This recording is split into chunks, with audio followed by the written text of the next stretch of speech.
The UK's hidden prep app boom, why ordinary Brits are secretly preparing. Your neighbour's house, the one with the neat front garden, the Monday on the drive, the one who waves at you on your way to work, hey?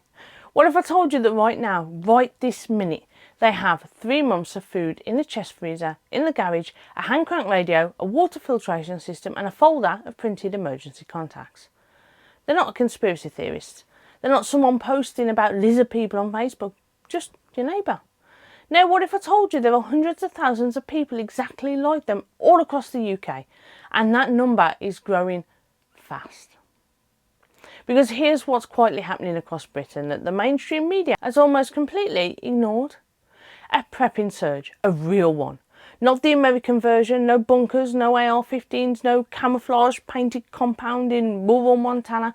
A very British, very quiet, very hidden version. And today, guys, I want to walk you through the numbers, because when you see what the data actually shows about prepping UK in 2025 and who is actually doing it and exactly why, it is going to change how you look at this country. The UK survival space has been growing for years. The SHTF community in the UK, which some people will still tell you doesn't really exist, absolutely does. And right now it is accelerating.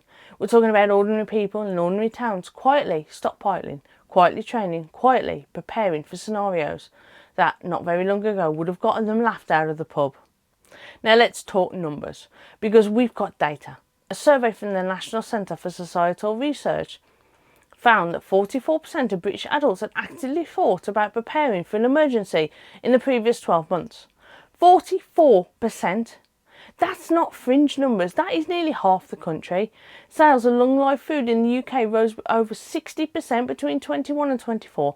Sales of torches, hand crank radios and water purification tablets on UK Amazon saw triple digit spikes during the energy crisis and again during the Russian-Ukraine conflict. UK prepping forums have doubled in membership since 2022. Facebook groups dedicated to British prepping now run into the tens of thousands of members, and here's the thing about those groups. They're not all talking about the zombie apocalypse. They are talking about power cuts, supply chain disruption, what to do when the NHS can't reach you for 72 hours. This is not the tinfoil hat brigade. The profile of the modern British prepper has completely shifted. And I'll tell you exactly what that looks like, because when I tell you who exactly is driving this surge, I think you are going to be surprised. But we'll get to that shortly. Let's look at the triggers. Why now? What has tipped ordinary people over the edge? There isn't one trigger per se, there never is, but there are a series of cracks in the facade of the comfortable, stable Britain that people thought they lived in, and those cracks have been appearing one by one in rapid succession. COVID, 3 years of supply chain chaos, taught an entire generation that the supermarket shelf is not a guarantee. A WhatsApp message can empty a petrol station in 20 minutes. A TikTok rumour can turn a crowd into a bottleneck. We've all seen it, we've all lived it. Then the 2021 energy crisis, then the fuel shortage, then Russia invading Ukraine, and suddenly energy bills have doubled and nearly tripled, and the government was quietly publishing advice about keeping warm during potential blackouts. Not loudly, not in headlines, but it was there if you knew where to look.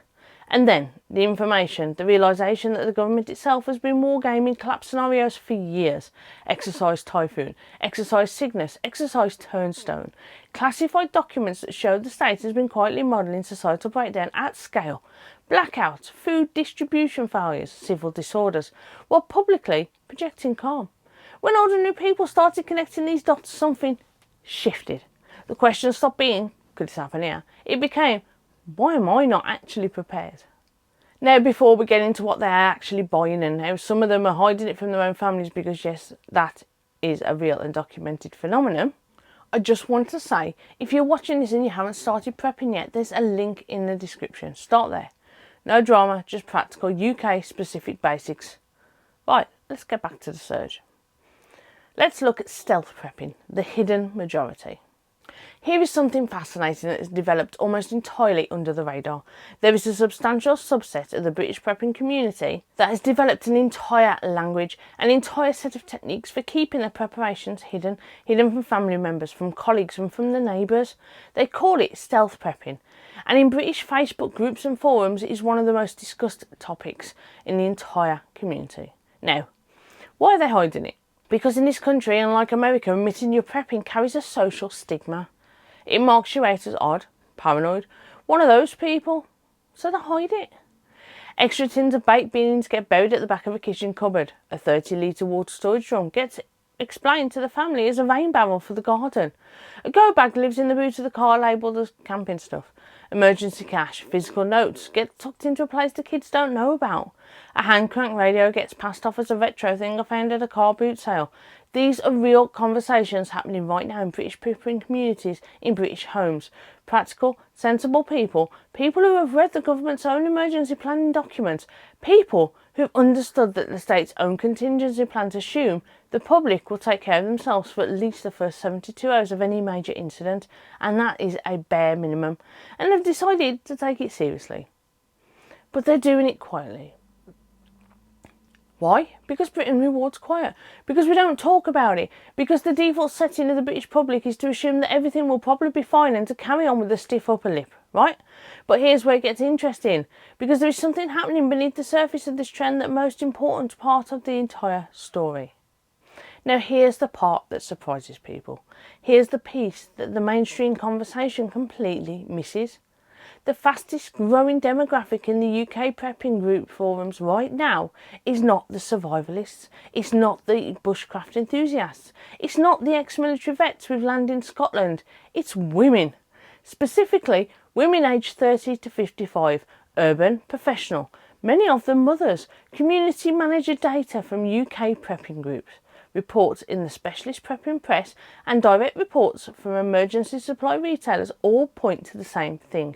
The single fastest growing segment of British prepping is the professional woman who, after COVID, after the emergency crisis, after watching what happened in Ukraine, has quietly decided she is not going to be caught out again.